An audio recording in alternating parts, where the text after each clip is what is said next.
최근 인간에게 치명적인 바이러스 전염병 코로나19와 원숭이 두창에 공통점이 있습니다. 바로 동물에서 생겨서 사람으로 옮겨지는 인수공통 감염병이라는 겁니다. 네, 신종 인수공통 감염병에 대한 우려가 커지면서 야생동물 질병의 전문적인 감시와 대응이 중요해지고 있는데요. 전세영 캐스터 국립야생동물질병관리원의 노희경 원장과 함께 자세한 얘기 나눠보겠습니다. 안녕하십니까? 안녕하십니까? 네, 먼저 원장님께서 계시는 국립야생동물질병관리원이 지난 2020년에 문을 열었더라고요. 아직 잘 모르시는 분들도 좀 많을 것 같은데 소개를 먼저 해주시죠. 예, 국립야생동물질병관리원은 야생동물 분야의 연구와 대응을 담당하는 환경부의 소속 기관이고요. 네. 지난 2020년 9월달에 개원을 했고 광주광역시 광산구에 위치해 있습니다. 저희는 이제 관계기관과 지자체하고 협력을 해서 말씀하신 것처럼 조류 인플루엔자, 아프리카 돼지열병 같은 현안 질병에서 철새, 멧돼지 같은 야생동물 대응을 담당을 하고 있습니다. 네. 최근에 이제 원헬스라는 접근이 대두되고 있는데요. 질병이 사람, 가축 그리고 이제 야생동물에 서로 순환을 하면서 영향을 주기 때문에 어떻게 보면 질병을 사전 차단하는 것이 훨씬 더 중요하다는 것이고요. 그 원헬스에서 세 가지 분야가 있습니다. 그중에서 가축은 질병관리청, 그리고 사람은 질병관리청, 가축은 농림축산광역본부, 그리고 마지막의 퍼즐로 야생동물 분야에 저희 국립야생동물질병관리원이 설립이 되었습니다. 네, 그렇군요. 그럼 앞으로 국립야생동물질병관리원에서는 구체적으로 어떤 역할을 맡게 되는 걸까요? 네. 지난 수년간 국제 사회의 좀 화두가 이제 코로나19였는데요. 지역 사회 그리고 국경이 봉쇄되면서 우리가 노말이라고 생각했던 사회 경제 체제가 크게 영향을 받는 그런 경험을 했습니다. 네. 이런 이제 코로나19를 사람에게 전파한 매개체로 이제 박쥐라든가 천상과 같은 이런 야생동물을 주목을 하고 있지만 아직까지 정확하게 밝혀지진 않았고요. 반대로 이제 사람에게서 사슴이라든가 아니면 밍크 같은 이제 야생동물로 이런 전파가 됐다는 사례도 지금 현재 조사한 결과가 있습니다. 네. 반면에 이제 국내에서는 이제 이런 질병 연구가 사람이라든가 가축 위주로 이루어지다 보니까 사람과 가축에게 영향을 주는 야생동물 그리고 이로부터 영향을 받는 야생동물에 대한 어떤 연구와 관련 정책이 좀 부족한 측면이 있었고요. 저희 야생동물질병관리원이 만들어지면서 이런 분야에서 훨씬 더 이제 앞으로 정책 개발과 그다음에 이제 대응을 좀 더 추진을 해 나갈 예정입니다. 이제 조류 인플루엔자를 이제 사례로 이제 말씀을 드리면 저희가 개원하기 전에는 이제 야생조류에서 고병원성 조류 인플루엔자가 몇 건이 발생되었습니다라고 기존에 저희는 이제 말씀을 드렸는데요. 네. 저희 야생동물질병관리원이 이제 만들어지면서 이번 겨울에는 이제 조류 인플루엔자가 어떤 유형이 몇 건이 발생을 하고 그다음에 이것이 가축뿐만 아니라 야생조류에 어떤 영향을 미칩니다. 그리고 우리의 활동을 통해서 어떻게 이것을 예방을 하고 야생조류를 보호할 수 있습니다라고 저희가 이제 말씀을 드릴 수 있겠습니다. 원장님께서 말씀하신 것처럼 코로나19나 원숭이 두창처럼 이렇게 동물에게서 사람으로 옮겨지는 인수 공통 감염병이 전 세계적으로 엄청난 골칫거리가 되고 있잖아요. 예. 그래서 우리나라가 지금 인수 공통 감염병 중에서 관리 대상으로 지정해서 좀 관리하는 게 있다고 들었는데 총 몇 종이나 관리가 되고 있습니까? 인수공통 감염병은 이제 알려진 것만 250종 이상이고요. 알려지지 않은 것은 이제 훨씬 더 많습니다. 네. 과학자들은 이제 사람의 감염병 중에 이제 10종에서 그러니까 10종 중에 6종 그리고 최근에 발생하는 이제 식종 감염병 같은 경우는 4종 중에 3종 이상이 동물에서 이제 사람에게 이제 전파되는 인수공통 감염병으로 보고 있고요. 네. 이렇게 이제 동물에서 이제 그러니까 사람과 동물에서 발생하는 이제 이런 질병들 중에서 이제 관리 필요성, 그다음에 우선순위를 이제 정해서 어떻게 보면 질병관리청에서 인수 공통 감염병 관리를 하고 있습니다. 현재까지는 결핵 그리고 이제 중증 열성 혈소판 감소 증후군, 일본 뇌염 같은 이제 11종을 이제 지정해서 관리를 하고 있고요. 지금 이제 화두가 되고 있는 코로나19라든지 원숭이 두창 같은 경우는 이제 감염병 예방법에 따라서 제2급 감염병으로 지정을 하고 더 엄격하게 관리를 하고 있습니다. 네, 그렇군요. 특히나 이제 최근에는 이제 예전에 알지 못했던 인수공통 감염병들이 세계 곳곳에서 발견이 되고 있잖아요. 네. 이렇게 갑자기 증가하고 있는 원인은 무엇에 있다고 생각을 하시나요? 세계보건기구 WHO에서 최근에 이제 발표한 게 있는데요. 아프리카 지역에서 최근 10년간 인수공통 감염병 발생이 과거 대비 63% 증가를 했다고 합니다. 네. 이제 이 말은 어떻게 보면 이제 질병의 종간 전파가 증가를 하고 있다는 것이고, 영어로는 이제 흘러 넘친다는 의미에서 이제 스필 오버라고 합니다. 제가 이제 비유를 좀 말씀을 드리면, 야생 생태계라는 커다란 바구니가 있는데 이 안에서 이제 순환하고 있던 그 질병들이 이제 흘러 넘치면서 사람에게 이제 전파되고 있다는 것인데요. 네. 그 원인은 크게 이제 세 가지로 볼 수가 있습니다. 첫 번째는 그 야생동물의 서식지가 줄어들면서 이 바구니 자체가 이제 줄어든다라고 보시면 되고요. 그러면 그 안에 있던 야생동물이 이제 쫓겨 나오면서 어떻게 사람하고 접촉이 증가할 수밖에 없습니다. 네. 두 번째는 이제 기후 변화로 이 바구니가 뜨거워지는 것인데요. 이제 환경이 변하면서 질병의 여건은 더 좋아지지만 여기에 적응하지 못하는 야생동물은 그러니까 새로운 곳을 찾아서 떠나면서 사람에게 더 가까이 오는 것이고요. 이제 이 사례 같은 경우는 이제 미국의 그 이제 조지타운 대학에서 그 이제 기후 변화로 인해서 2070년까지 15,000종의 새로운 감염병이 이제 동물에게서 사람으로 이렇게 전파될 가능성이 있다라고 발표를 한 바 있습니다. 그리고 마지막으로 최근에 어떤 국제 교류 증가, 그다음에 이제 교육 증가로 인해서 예전에는 특정 아프리카 같은 특정 지역에 있었던 풍토병이 국제적으로 전파되는 속도가 이제 훨씬 빨라지고 있고요. 그 사례가 아프리카 돼지열병이라든지 아니면 원숭이 두창 같은 것으로 보시면 되겠습니다. 네, 뭐 말씀하신 것처럼 기후 변화가 또 생태계에 악영향을 미치면서 또 다양한 문제의 원인이 되고 있는 것 같은데요. 자연스럽게 전 세계적으로 이 생물 다양성 의지에 대한 관심도 좀 높아지고 있다고 들었습니다. 네, 생태계는 기후변화 문제에 가장 취약할 수밖에 없다 보니까 전 세계적으로 생물 다양성 의제에 대한 관심이 높은데요. 이 생물 다양성을 감소시키는 원인 중 하나가 바로 침입 외래종 유입입니다. 우리나라에서도 무분별한 야생동물 수입과 사육 등으로 생태계 교란 생물이 늘고 있어서 문제인데요. 관련 내용 영상으로 담아왔습니다.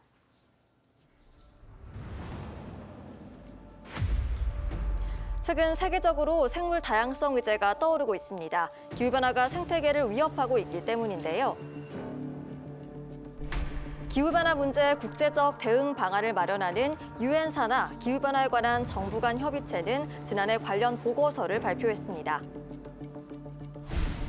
생물 다양성 유지를 위해서는 혁신적인 보존 노력과 정책이 필요하다고 강조합니다. 생물 다양성 감소 원인으로 꼽히는 것 중 하나가 바로 침입 외래종 유입 문제인데요. 침입 외래종은 전염성 질병을 전파하거나 서식지를 위협하는 등 고유종에 악영향을 끼칩니다. 그럼 국내에서는 어떻게 관리하고 있을까요? 생태계 교란 생물은 국립생태원에서 외래 생물에 대해서 위해성 평가라는 것을 진행을 합니다. 그 결과 좀 적극적인 관리가 필요하다라고 생각되는 종을 환경부에 지정 건의하면 환경부에서 타당성 검토를 한 후에 지정 고시하는 절차로 진행됩니다. 현재까지 환경부에서 지정 고시한 생태계 교란 생물은 총 일속 34종에 달합니다. 1998년 3종이었던 것과 비교하면 많이 증가했는데요. 이유가 뭘까요?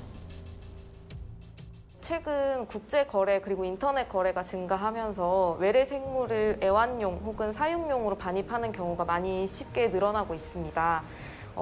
이 외래 생물이 위해성 검토라든지 아니면 국내 생태계에 유출이 됐을 때 어떤 영향이 있는지가 정확하게 파악되지 않은 상태로 들어오는 경우도 있고요.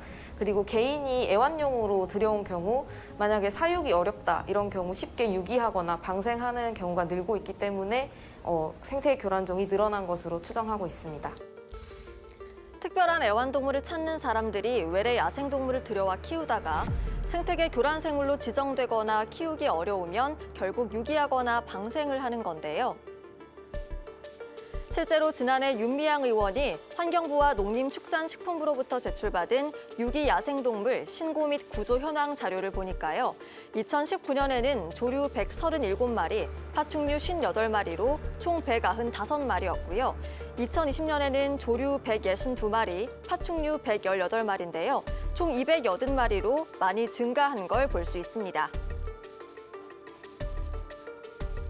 대표적인 생물이 바로 붉은 귀거북인데요. 애완용으로 국내에 들어왔지만 생태계 교란 생물로 지정되면서 무분별하게 방류됐고요. 광주천에서도 자주 발견됩니다. 하지만 이뿐이 아닌데요. 제가 나와 있는 이곳은 나주시 남평읍 오겔인데요. 생태계 교란 생물로 지정된 붉은 가재를 흔히 볼 수 있는 곳입니다. 영산강 전역과 광주천에는 붉은 가재 외에도 황소개구리와 베스, 블루길과 붉은 기거북 등 다양한 생태 교란종을 발견할 수 있습니다. 영산강유역환경청은 매년 생태계 교란생물 퇴치 사업을 진행하고 있는데요. 하지만 퇴치 작업이 쉽지 않다고 합니다. 반려동 키우다가 놔두면 애들이 알아서 우리나라에서 살지 못하겠지라는 분들 계시는데 우리나라 환경이 기후가 점점 변하면서 적응하는 동물들이 나오고 있고요. 그리고 얘네들 같은 경우는 천적이 없다 보니까 자연적인 그 개체수가 많이 늘어나게 됩니다. 자연적으로 이렇게 포식자가 있으면서 개체수가 조절이 돼야 되는데 그러지 않기 때문에 기존에 있는 생태계를 파괴하는 거죠. 실제로 지난 2015년부터 2019년까지 환경부가 생태계 교란생물 퇴치를 위해서 51억 원 이상의 예산을 지출했지만 한계가 있는 겁니다. 다행히 환경부도 이런 문제를 인식하고 안전한 생물종에 대한 수입만 가능하도록 하는 백생 목록제 도입을 준비하고 있는데요. 정부와 지자체의 노력에만 기댈 것이 아니라 생태계 교란생물 문제의 심각성을 인지하고 야생동물의 무분별한 수입과 사육 문화를 함께 바꿔나가야 할 때입니다. 네, 그래도 뉴트리아 같은 경우에는 시민들이 많이 잡아주셔서 개체수가 많이 줄었다라는 기사를 본 적도 있는 것 같은데요. 이 생태계를 교란하는 생물의 문제를 해결하기 위해서는 무엇보다 시민들께서 좀 많은 관심을 가져주셔야 되겠어요. 네, 우선 생태계 교란생물이 무엇인지부터 정확히 알고 계셔야 하는데요. 생태계 교란생물 지정고시로 인터넷에 검색을 하시면 관련 법과 함께 생태계 교란생물 목록을 확인할 수 있습니다. 학술 연구나 교육 전시 등 합당한 목적으로 허가를 받은 경우를 제외하고는 생태계 교란생물에 대해서 수입이나 양도 그리고 사육을 금지하고 있고요. 이를 위반할 경우 2년 이하의 징역이나 2천만 원 이하의 벌금이 부과됩니다. 생태계 교란생물을 포함한 외래 야생동물을 함부로 들여와 사육하거나 또는 사육하다가 유기하는 일이 없도록 해야겠습니다. 네, 이렇게 보니까 외래종 야생동물로 인한 생태계 파괴도 참 큰 문제가 되고 있는 것 같고요. 또 야생동물부터 시작되는 감염병도 참 큰 문제가 되고 있잖아요. 최근 강원도 양구군 양돈 농가에서도 아프리카 돼지열병이 또 발견이 됐고 요즘 같은 시기엔 특히 더 주의해야 되는 감염병들이 있을 것 같은데 어떤 게 있을까요? 네, 이제 여러 가지 병이 있는데 두 가지를 말씀을 드리겠습니다. 첫 번째는 이제 우리가 SFTS라고 부르는 중증 열성 혈소판 감소 증후군인데요. 주로 여름철에 야외 활동이 증가하면서 찐득이에 물려 감염이 되고 치명률이 평균적으로 그 18%에 달해서 이제 상당한 주의가 필요합니다. 근데 이 SFTS를 전파하는 찐득이 같은 경우는 사람만 무는 것이 아니고 멧돼지라든가 고라니한테도 기생을 하면서 그 야생동물을 감염시키고 야생동물을 통해서 그러니까 감염적인 확대가 일어나는데요. 네. 사실 지금까지는 저희가 이런 어느 지역이 이제 SFTS가 유행하는지 잘 몰랐습니다. 이제 앞으로는 그 저희가 관계부처와 협력을 통해서 진드기뿐만 아니라 야생동물도 모니터링하고 이런 걸 통해 가지고 그 이제 체계적으로 관리해 나가려고 하고요. 두 번째는 이제 아프리카 돼지열병입니다. 아프리카 돼지열병이 양돈 농가가 많은 지역 확산이 될 경우 같은 경우는 양돈 산업에 이제 큰 영향을 받기 때문에 네. 저희는 이제 멧돼지를 통한 확산 차단에 노력을 하고 있고요. 그 현재까지 멧돼지 같은 경우는 4개 시도에 그 29개 시군에서 2,650건이 발생을 했습니다. 특히 여름 같은 경우는 봄철에 번식한 멧돼지가 여름을 지나면서 집단을 이뤄서 활동이 증가하는 시기이기 때문에 그 집단 감염이 될 경우 그러니까 본격적으로 확산이 될 수가 있기 때문에 저희 같은 경우는 이제 조기에 그 ASF를 이제 검출해 내기 위해서 이제 전국을 대상으로 분석을 하고 있고요. 그 외에도 그 이제 ASF가 확산되기 전에 멧돼지 서식 밀도를 낮추기 위해서 노력을 하고 있습니다. 네, 그렇군요. 이제 앞서 예방이 참 중요하다 이런 말씀을 해주셨잖아요. 이제 곧 가을, 겨울에 유행할 질병에는 고병원성 조류 인플루엔자가 있는데요. 이 국립야생동물질병관리원에서는 이제 앞으로 어떤 체계로 관리를 하실 계획이신지 좀 구체적으로 설명을 해주실까요? 예, 그 고병원성 조류 인플루엔자는 이제 철새가 이제 많이 도래하고 또 이제 가금 농가가 많은 전라남북도 지역에서 겨울철에 많이 발생을 하고 있는데요. 그 지난 겨울에 국제적으로 고병원성 조류 인플루엔자가 크게 유행을 했습니다. 그리고 유럽하고 북미 지역에서는 지금 여름철인 지금에도 유행을 하고 있고 네. 금년 겨울에도 이제 철새 이동을 통해서 이제 고병성 조류 인플루엔자가 국내 유입돼서 다시 이제 유행할 것으로 지금 예상을 하고 있습니다. 이제 이에 대응을 하기 위해서 저희 질병관리원에서는 발생 전망을 좀 예측을 하고요. 그다음에 초기 적시 검출을 통해서 적시 검출하고 그다음에 가금 농가와 신속한 정보 공유를 통해서 이제 방역 지원에 우선을 하고 있습니다. 네. 우선적으로는 저희가 이제 전망 예측을 위해서 이제 그 철새들이 여름에 번식을 하는 몽골 지역에서 일단 모니터링을 시행을 했고요. 그 철새들이 그 유입이 되는 9월부터 내년 봄까지는 그 전국의 철새 도래지에서 이제 분변, 그다음에 포획, 폐사체 그 예찰을 통해서 조류 인플루엔자가 어디에서 이제 발생한지를 갖다가 적극적으로 이제 검출을 해낼 계획이고요.